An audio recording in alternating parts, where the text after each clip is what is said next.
La doctora Teresa Shama Levy es licenciada en nutrición, es maestra en ciencias de la salud con área de concentración en epidemiología y doctora en salud pública. Actualmente es directora general adjunta del Centro de Investigaciones en Evaluación y Encuestas del Instituto Nacional de Salud Pública y coordinadora de las encuestas nacionales de salud y nutrición. La doctora Shama es miembro del Sistema Nacional de Investigadores nivel 3 e investigadora en ciencias médicas. Es además consejera ciudadana del Comité de Evaluación y Recomendaciones del Consejo de Evaluación de la Ciudad de México a partir de mayo del 2019. Ha publicado 195 artículos de revisión por pares y sus áreas de interés son situación nutricional en México, seguridad alimentaria, deficiencia de micronutrientes y obesidad infantil. Le agradecemos muchísimo su presencia aquí, doctora Teresa. Adelante. Muchas gracias. Y me voy a permitir estar aquí abajo para poder platicarles desde aquí lo que yo les vengo a presentar. Mi nombre es Teresa Shama. Soy directora de encuestas del Instituto Nacional de Salud Pública y de Evaluación. No soy experta en el área de pesca, sin embargo, mi formación es nutrióloga y siempre he partido de la idea de que la alimentación debe ser completa. No podemos decir que un solo alimento es el que nos va a dar una nutrición adecuada.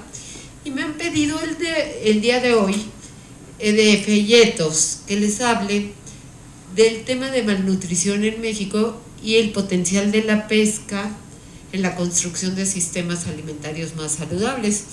Y en ese sentido les quiero comentar rápidamente que nosotros llevamos a cabo la Encuesta Nacional de Salud y Nutrición, la ENSANUT, que es la fuente de información más actualizada que tiene el país. Y los datos que les estaré presentando el día de hoy hablan de la información de 2021, toda vez que ahora estamos en campo levantando 2022. La que sigue, por favor. Bueno, lo primero es que les quiero decir que yo no tengo ningún conflicto de intereses en esta presentación, nadie me paga, toda la información es información que yo he obtenido a través de mi investigación. Y bueno, todo lo presento para compartirlo y lo pueden utilizar, Bueno, lo primero que les quiero decir es que en el mundo todos nos alimentamos de manera diferente. Aquí les muestro y les voy a seguir mostrando unas imágenes de Hunger of the World. Es un libro que habla de lo que consumen las familias en el mundo y son imágenes de qué consumen en una semana. Y aquí pueden ver desde gente en Perú que si ustedes ven en una semana consumen pues algunas verduritas. Hay otros en Asia que tienen frutas y verduras sobre todo, y es alimentación para una semana. Y por otro lado, en Sudáfrica, vemos para una semana algunos granos, algunas verduras. La que sigue, por favor.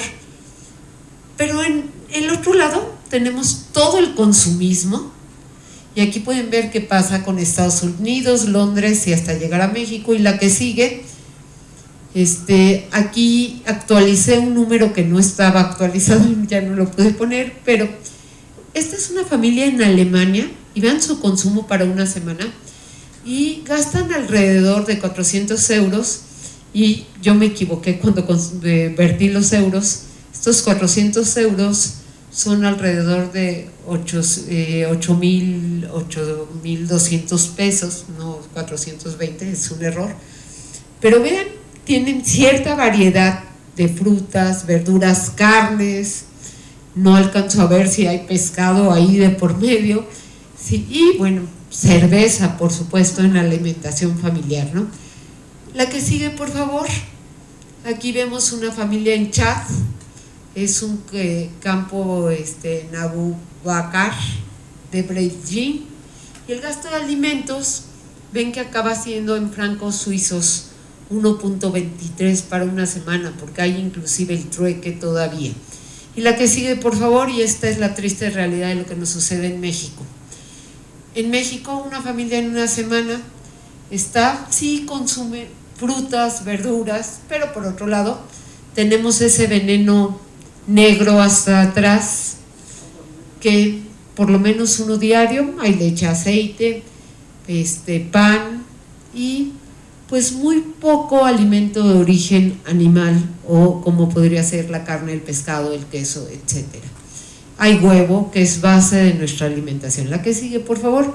Es así que el contenido de mi presentación, bajo el contexto de que la alimentación debe ser variada y tiene que tener equilibrio, les voy a presentar las estadísticas de mala nutrición en el país, con estado de nutrición, seguridad alimentaria y seguridad del agua. Estos datos en seguridad del agua somos, por primera vez en México se han obtenido a nivel nacional con la percepción de la inseguridad alimentaria de la población, consumo de alimentos, consumo de pescados y mariscos y los beneficios del consumo del pescado, sin olvidar que hay beneficios, pero también del otro lado hay otras cuestiones que las estaremos comentando en este momento.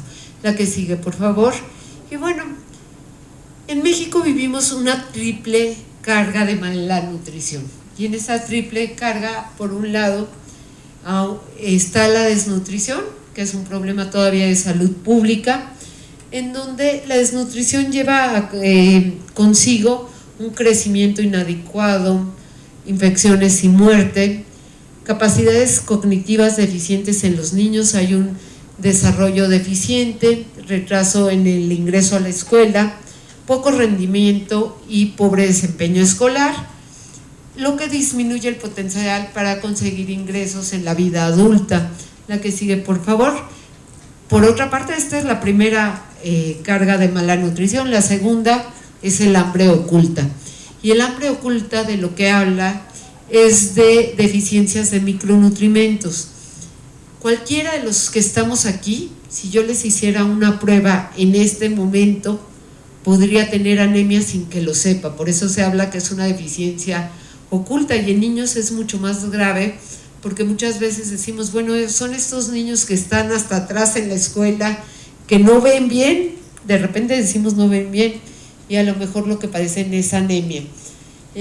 La deficiencia de micronutrimentos, que no solo es la anemia, puede ser por deficiencia de hierro, de zinc, de vitamina A, de ácido fólico y de otros, causa desarrollo y crecimiento inadecuado, hay pobre respuesta inmune y la salud se deteriora y hay riesgo de muerte, sobre todo en niños, pero en la edad adulta y sobre todo en mujeres puede causar niños con bajo peso al nacer.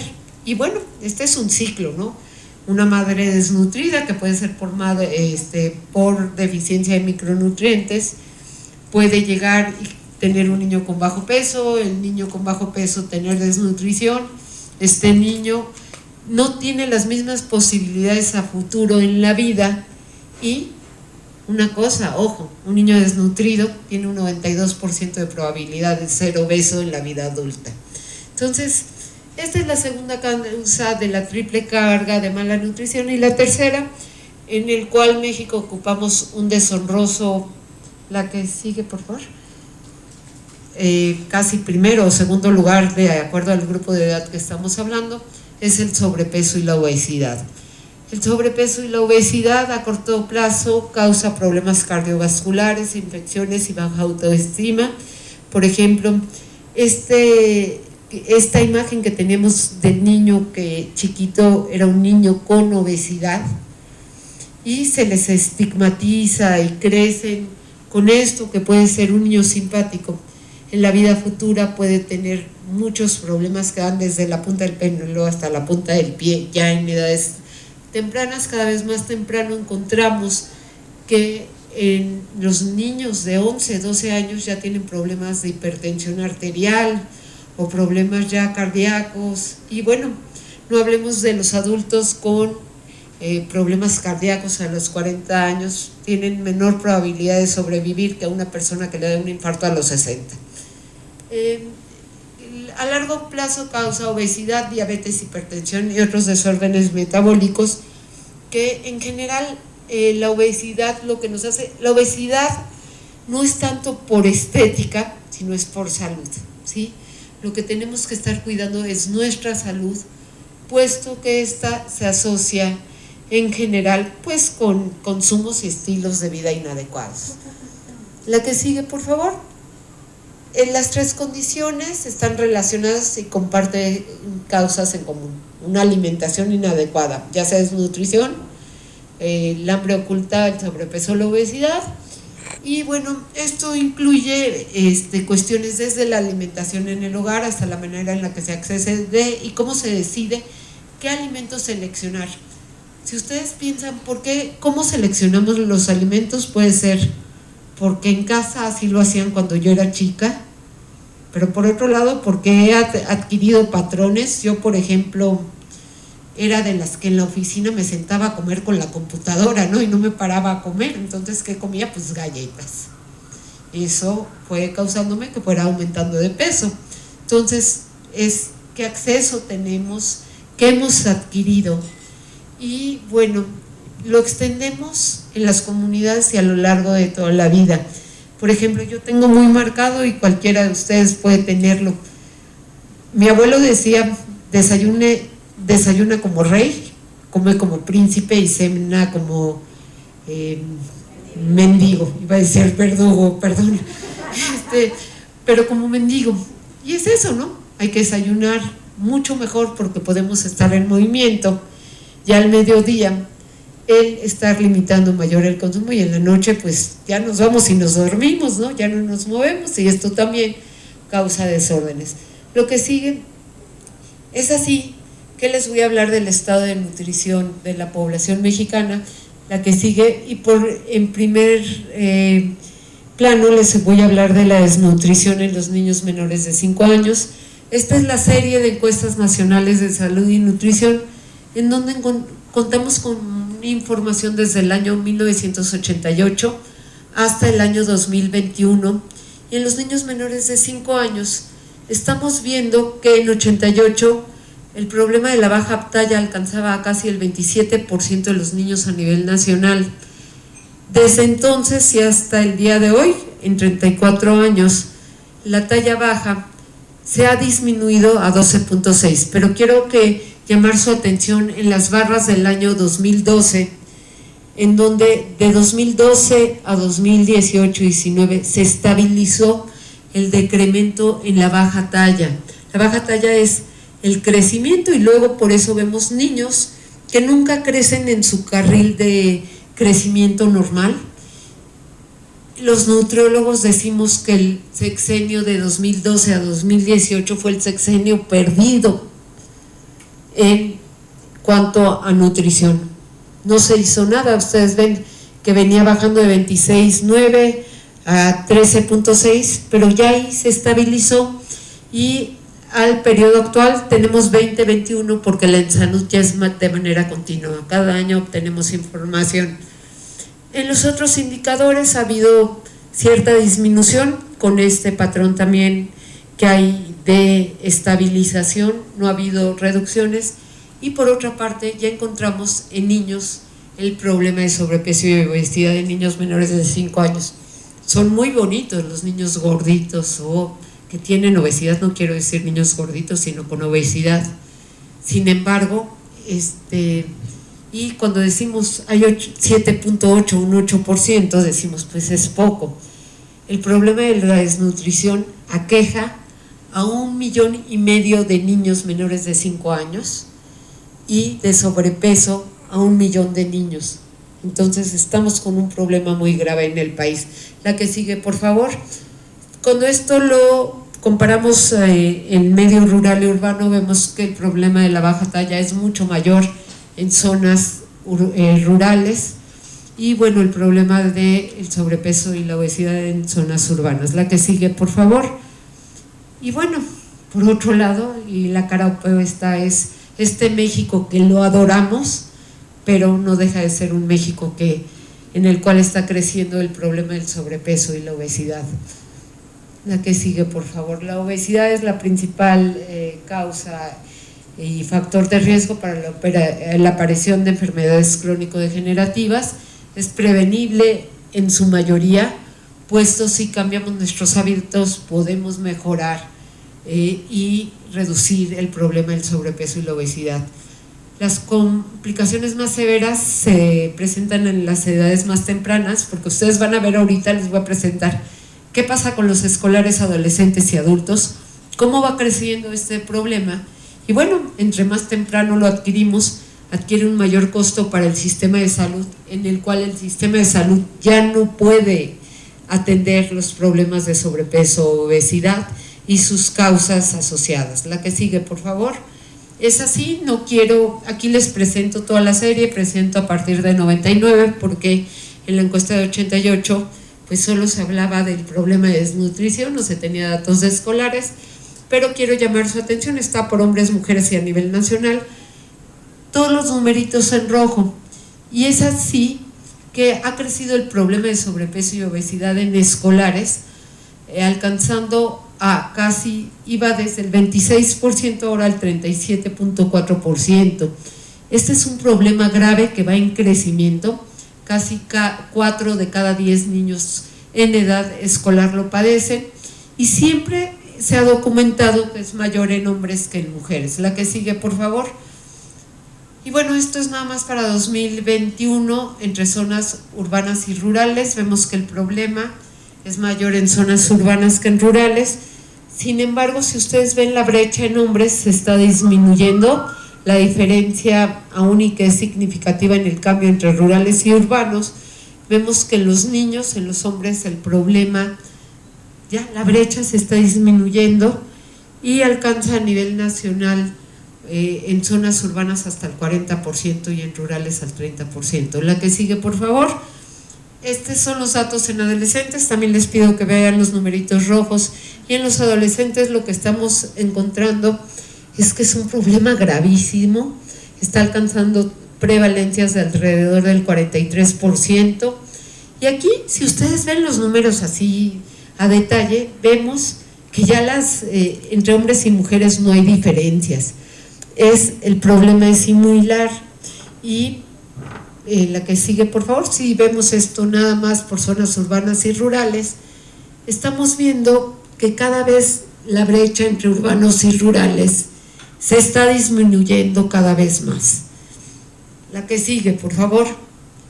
Y en adultos, no les quiero decir, alcanzamos prevalencias de cerca del 75%, es decir, que en México 3 de cada 4 adultos ya padecemos sobrepeso o obesidad, y aquí lo grave es esto que les estoy marcando como problemas de obesidad, no de sobrepeso.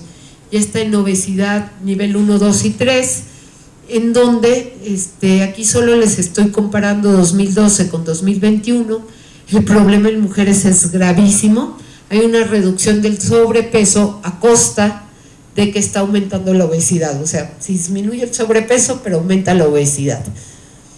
Y bueno, la obesidad mórbida a mí me impactó muchísimo en mujeres, por ejemplo, cómo aumentó a nivel nacional, aumenta al 3.8, cuando teníamos en 2012 en las mujeres un problema que, no en mujeres, a nivel nacional, perdón, que alcanzaba prevalencias del 3%, es 3.8, quiere decir que entre 2012 y 2022 casi creció un 1% el problema de obesidad mórbida. Y esto sobre todo en México, hablábamos de que existían personas con obesidad, pero no mórbida. Cuando hablábamos del problema de obesidad mórbida, hablábamos de los Estados Unidos, otra cuestión que exportamos nocivamente. Y bueno, bajo este contexto hablemos qué pasa en la otra cara, porque existe desnutrición, sobrepeso y obesidad con inseguridad alimentaria e inseguridad del agua. ¿Qué les quiero decir? Habiendo inseguridad del agua, hay inseguridad alimentaria. Es la base para la inseguridad alimentaria del agua. La que sigue, por favor. Es así que los componentes del acceso de una alimentación adecuada inocua, saludable y socialmente aceptable se basa desde la producción de alimentos. No hay una adecuada producción de alimentos si no hay agua. Desde ahí está. Y bueno, tiene que ver con varios factores. Y en México la inseguridad alimentaria la medimos con la EMSA, así la mide Coneval, que es la escala mexicana de seguridad alimentaria, y en la Ensalud la medimos con la escala de inseguridad alimentaria de América Latina y el Caribe, que básicamente hablan de lo mismo, nada más que Coneval solo utiliza inseguridad alimentaria moderada y severa, y nosotros utilizamos desde la leve, porque tenemos que actuar desde que a las familias les preocupa el acceso a los alimentos. Se mide con la accesibilidad a los alimentos, y ya que se tiene acceso, que tiene que ver con las preferencias, la compra, etcétera, vemos el consumo, cómo se distribuye intrafamiliarmente para llegar a un estado de nutrición, salud y desarrollo de capacidades. La que sigue, por favor. Y bueno, el derecho al agua es universal. Lamentablemente en nuestro país se cobra, y se cobra muy cara. Lo que estamos pagando aquí es esto, son las botellas. Por eso cada vez el agua es mucho más cara, y el acceso al agua está basado en ello. Y bueno, es fundamental, ya lo mencioné, para la alimentación y la salud. Más de la mitad de la población mundial experimenta una grave escasez de agua dulce, al menos un mes al año. No les quiero decir aquí en la Ciudad de México, váyanse a Iztapalapa, y más bien creo que si le sumamos tienen acceso a agua un mes al año. Por otra parte, existe un aumento en la población que experimenta problemas de agua insuficiente, excesiva y o contaminada, que ese es el otro problema. Adelante. Y bueno, es clave de la seguridad alimentaria. Para el 2014 el riego reclamaba el 70% de toda el agua dulce apropiada para el uso humano. En escuelas es un grave problema aquí en México. En las escuelas, el 48% de las escuelas tienen bebederos. De hecho, ahí solo el 30% sirven. Entonces ustedes vean cuál es el acceso para nuestros niños en las escuelas. Y bueno, aunque se documenta que existe agua a nivel global, esta imagen del mundo oculta grandes áreas de escasez absoluta. La que sigue.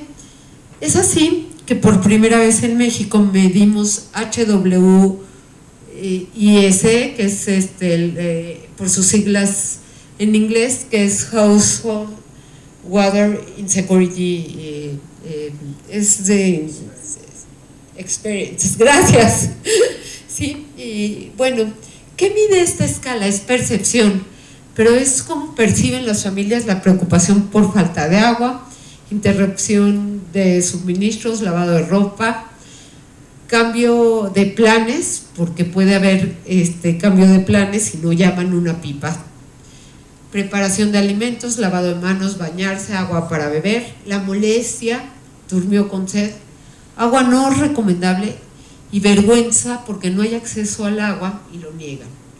No hay acceso, entonces se deja a la gente a lo mejor de llevar a cabo aseo adecuado, etcétera. La que sigue, por favor. Y con base en eso, en 2021 recolectamos en Ensalud Continua esta percepción de inseguridad del agua, y en México, en toda la República, el 16% tiene inseguridad del agua. La que sigue no es muy diferente entre zonas urbanas y rurales. En zonas urbanas es 15.2, rurales 16.6, así que es casi igual. La que sigue, por favor. Y bueno, por tercer socioeconómico, los hogares con mayor posibilidad económica padecen menos inseguridad del agua, y los que tienen mayor posibilidad económica, padecen mayor inseguridad, alcanzando a más del 20%. La que sigue, por favor. Y bueno, aquí está por todas los rubros que se miden, pero aquí en el 12% de los hogares, esta es una encuesta en hogares, es agua no recomendable para consumo humano, y en el 3% es agua para beber. La que sigue. Y bueno, hablando de inseguridad alimentaria, en nuestro país, utilizando inseguridad leve, moderada y severa, recordándoles que leve es preocupación por la falta de alimentos, moderada sería porque hay falta en la cantidad y calidad de los alimentos, y en la inseguridad severa sería que ya tienen en estos hogares una experiencia de hambre, ya sea porque un adulto dejó de comer en un día o un niño dejó de comer uno de los 3 tiempos de comida. Alcanza el 61% y entre moderada y severa se encuentra en el 26%. La que sigue, por favor. Aquí estamos hablando entre urbanos y rurales y zona metropolitana en lo que tiene que ver con habitantes de menos de 100,000 habitantes, que es donde cohabita el 52% de las zonas urbanas, los más pobres, y tenemos que la inseguridad alimentaria en zonas rurales es mayor que en las urbanas, y bueno, en la zona metropolitana también es mayor. La que sigue, por favor, y esta es toda la tendencia por encuestas, y aquí llamando la atención que la inseguridad alimentaria es un problema en crecimiento en nuestro país. La que sigue, porque ya me quedan 5 minutos, y este es el contraste entre inseguridad alimentaria e inseguridad del agua, en donde en este mapa por regiones del país no coincide la inseguridad alimentaria con la inseguridad alimentaria siempre. La que sigue, la presentación se las voy a dejar por quien la quiera, con muchísimo gusto. Y bueno, ustedes saben los antecedentes de una alimentación adecuada, que tiene que ser variada, etcétera, y el pescado aporta nutrientes fundamentales para el crecimiento, sobre todo en los niños. Es una fuente muy importante de proteínas, minerales, ácidos grasos, poliinsaturados y esenciales como el omega 3, por eso previene enfermedades del corazón. Lamentablemente en México el consumo per cápita por día es de 10 gramos, imagínense, poquitito. Y bueno, el atún enlatado es el que más acepta la población, por omega 3 y DHA se considera adecuado en la dieta, y existen pocos estudios que evalúen la aceptabilidad. Hablamos del sabor del pescado, hay muy pocos estudios que garantizan la aceptabilidad. Está este estudio en Chiapas, en donde pues les dieron atún fortificado, falta en la cantidad y calidad de los alimentos, y en la inseguridad severa sería que ya tienen en estos hogares una experiencia de hambre, ya sea porque un adulto dejó de comer en un día o un niño dejó de comer uno de los 3 tiempos de comida. Alcanza el 61% y entre moderada y severa se encuentra en el 26%. La que sigue, por favor. Aquí estamos hablando entre urbanos y rurales y zona metropolitana en lo que tiene que ver con habitantes de menos de 100,000 habitantes, que es donde cohabita el 52% de las zonas urbanas, los más pobres, y tenemos que la inseguridad alimentaria en zonas rurales es mayor que en las urbanas, y bueno, en la zona metropolitana también es mayor. La que sigue, por favor, y esta es toda la tendencia por encuestas, y aquí llamando la atención que la inseguridad alimentaria es un problema en crecimiento en nuestro país. La que sigue, porque ya me quedan 5 minutos, y este es el contraste entre inseguridad alimentaria e inseguridad del agua, en donde en este mapa por regiones del país no coincide la inseguridad alimentaria con la inseguridad alimentaria siempre. La que sigue, la presentación se las voy a dejar por quien la quiera, con muchísimo gusto. Y bueno, ustedes saben los antecedentes de una alimentación adecuada, que tiene que ser variada, etcétera, y el pescado aporta nutrientes fundamentales para el crecimiento, sobre todo en los niños. Es una fuente muy importante de proteínas, minerales, ácidos grasos, poliinsaturados y esenciales como el omega 3, por eso previene enfermedades del corazón. Lamentablemente en México el consumo per cápita por día es de 10 gramos, imagínense, poquitito. Y bueno, el atún enlatado es el que más acepta la población, por omega 3 y DHA se considera adecuado en la dieta, y existen pocos estudios que evalúen la aceptabilidad. Hablamos del sabor del pescado, frutas, 50% de la población, y si ustedes ven leguminosas como el frijol, menos del 25%, pero por otro lado tenemos un altísimo consumo de botanas, pastelillos, etcétera, y más del 90% de la población consume bebidas azucaradas, refrescos, juguitos, etcétera. Esto es preescolares, la que sigue es escolares, es el mismo patrón, la que sigue es adolescentes y la que sigue es adultos. Vean qué patrones de consumo. Ahora entramos rápidamente en los últimos 2 minutos al consumo de pescados y mariscos. Es un componente básico el pescado en la alimentación familiar para una alimentación equilibrada. Aporta nutrientes fundamentales para el crecimiento de los niños, adolescentes y adultos. Una considerable fuente de proteína de alto valor biológico, vitaminas, minerales, ácidos grasos, DHA, favorecen crecimiento, desarrollo y función cardiovascular. Pero no hay que olvidar que hay una cuestión que se ha identificado como fuente de exposición a alimentos, que tiene que ver con ciertos metales pesados que en circunstancias específicas habría que cuidar, y esto va a depender, bueno, dañan la salud y depende de la especie, tamaño de la porción, prácticas de captura, cultivo, tipo de preparación y cantidad del pescado consumido, entre otros factores que no hay que dejar fuera. La que sigue, por favor. Y bueno, nada más aquí, según Conapesca, reportó que en México se consumen 12 kilogramos per cápita por año, aunque por otro lado también hay un reporte de 4 kilogramos per cápita por año, entonces es muy variante, y la recomendación habla de 20 kilogramos per cápita. En el caso del atún, el consumo aparente es de 1.52 kilogramos per cápita. En niños se ha demostrado que es 1.64, y ya les mencioné que la media de consumo per cápita es de 10 gramos. El atún enlatado es más aceptable y sin embargo, aun y que contribuye a las recomendaciones de la alimentación, puede ser causante del 75% de la exposición cuando se enlata a metilmercurio, que es nocivo para la salud. Y bueno, también en el tiburón. Adelante.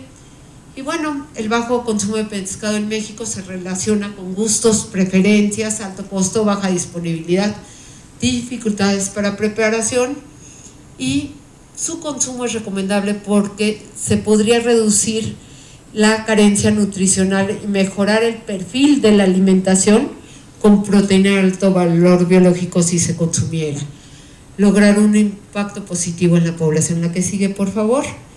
Y bueno, estos son los datos de la ENSANUD y van por grupo de edad, como el consumo en los adultos alcanza, esta es mediana de consumo 15.2 gramos y en los niños está en 5.7 gramos. Va creciendo conforme avanza la edad. La que sigue.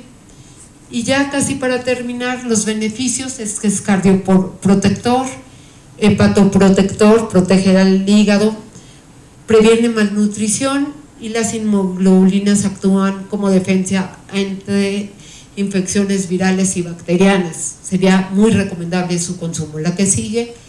Y bueno, tenemos que considerar, y ya casi estoy por terminar, que el consumo en México es bajo por la aceptabilidad, el olor, el sabor y todo lo que ya seguramente han visto, pero existe muy poca información en la literatura de la aceptación. Tenemos que saber cuál es la ingesta, la aceptabilidad y la seguridad, considerar estos 3 aspectos. La que sigue. Y bueno, ¿cómo influye esto? Y esta es la última diapositiva. ¿Cómo influye? Tenemos que valorar para tener entornos saludables y una alimentación saludable y sostenible, el saber si está dejando huella de carbono, cómo es la pesca, cómo es la preparación, consumo, etcétera. Con ello, los invito a que sigamos estudiando el consumo de pescado, pues nutricionalmente es muy adecuado. Muchas gracias.